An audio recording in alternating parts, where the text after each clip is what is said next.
Hi, I'm Rev Myron. I'm a minister through Pathways of Light, and I've been a Course in Miracles student for over 40 years. I'm going through the text again this year, asking Jesus to clarify for me, and then I write from that clarity. And that's what I'm sharing with you today. So let's get started. Today we're reading from A Course in Miracles, Chapter 9, Section 5, The Unhealed Healer. And we're finishing up this section with paragraphs 8 and 9. So paragraph 8 tells us this: a therapist does not heal, he lets healing be. He can point to darkness, but he cannot bring light of himself, for light is not of him. Yet being for him, it must also be for his patient. The Holy Spirit is the only therapist. He makes healing clear in any situation in which he is the guide. You can only let him fulfill his function. He needs no help for this. He will tell you exactly what to do to help anyone he sends to you for help, and will speak to him through you if you do not interfere. Remember that you choose the guide for helping, and the wrong choice will not help. But remember also that the right one will. Trust him, for his help is his function, and he is of God. As you awaken other minds to the Holy Spirit through him and not yourself, you will understand you are not obeying the laws of this world, but the laws you are obeying work. The good is what works is a sound, though insufficient statement. Only the good can work. Nothing else works at all. Well, this is a very clear paragraph with no explanation needed. It tells me that I cannot help anyone on my own, that is, through the ego mind. I can help anyone sent my way by listening to the Holy Spirit. He is the therapist. And if I listen to him, just get out of the way and let him work through me, I can be of help. And this is the only way I can be of help. I've done this in several ways. The best of all is to help the other person access the Holy Spirit and receive his own personal wisdom. I learned a process to do this at Pathways of Light as part of my ministerial program.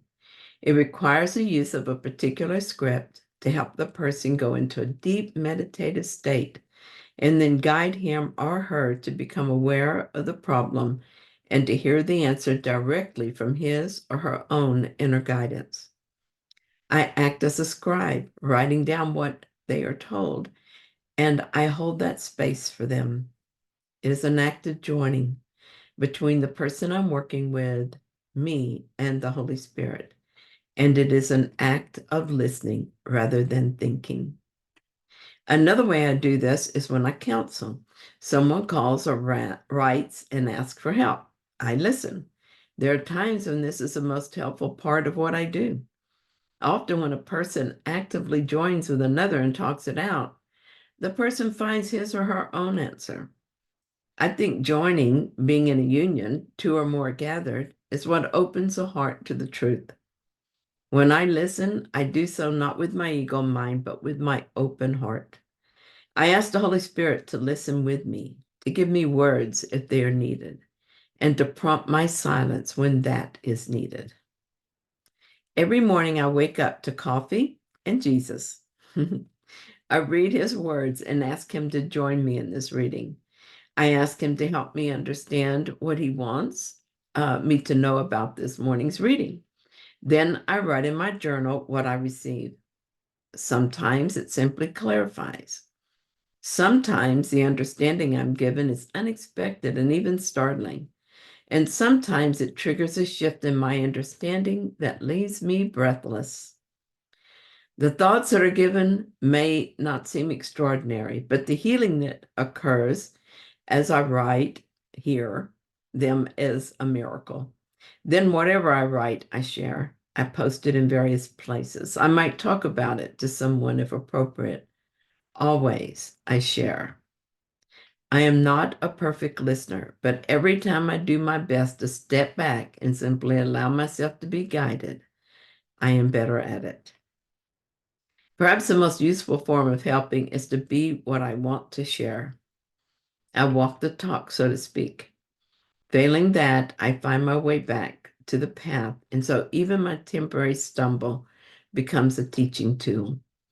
All of God's messengers are still learning. If they had it all down, they wouldn't be here.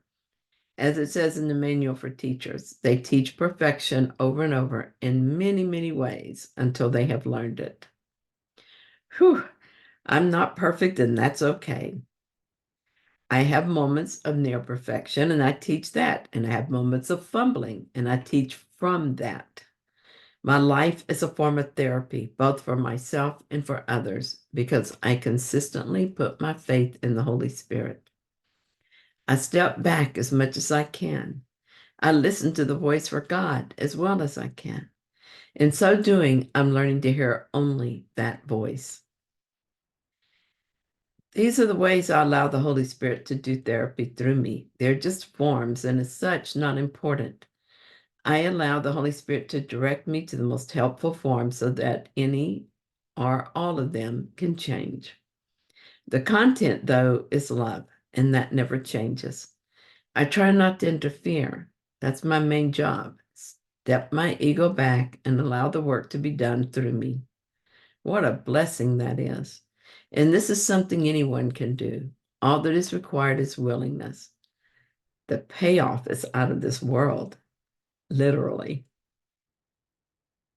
So paragraph 9 says, this course offers a very direct and very simple learning situation and provides a guide who tells you what to do.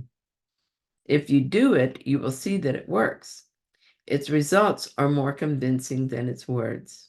They will convince you that the words are true. By following the right guide, you will learn the simplest of all lessons. By their fruits ye shall know them, and they shall know themselves. My experience of the course has been that the results have proven the words, just as Jesus says. I started studying the course in 1981, if I remember right, or maybe in 1982. The first thing I noticed was that it felt right, even though I could not explain why. Actually, common sense would have me totally reject it because it was so strange to me. At that time, there were not a lot of people doing the course, or at least I had no way of knowing who these people were if they were out there. No internet. So I couldn't say that many others agreed that this was right, but I still did it because I still felt something, a stirring within, I think. As I became immersed in it, especially as I tried to apply the lessons to my life, I began to feel resistance. I still believed it was true, and that seemed undeniable to me, but I had a hard time accepting it on a personal level. It took me a long time to complete the lessons. I kept bumping into my walls of resistance. Even so, I was slowly beginning to heal and to feel that healing. Like a snowball rolling downhill, it started small, but got bigger and picked up momentum.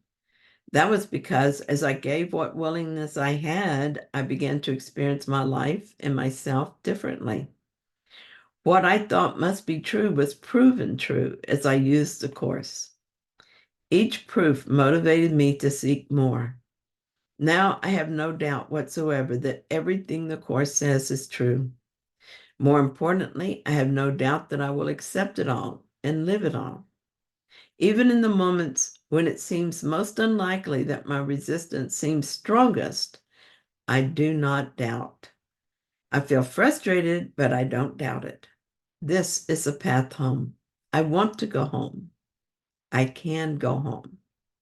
This is what I know, and I know it even if I have not yet fully achieved it.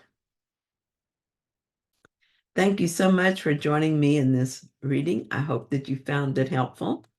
If you did, please like it. If you haven't yet, please subscribe. And I'll be back soon with another reading. See you then.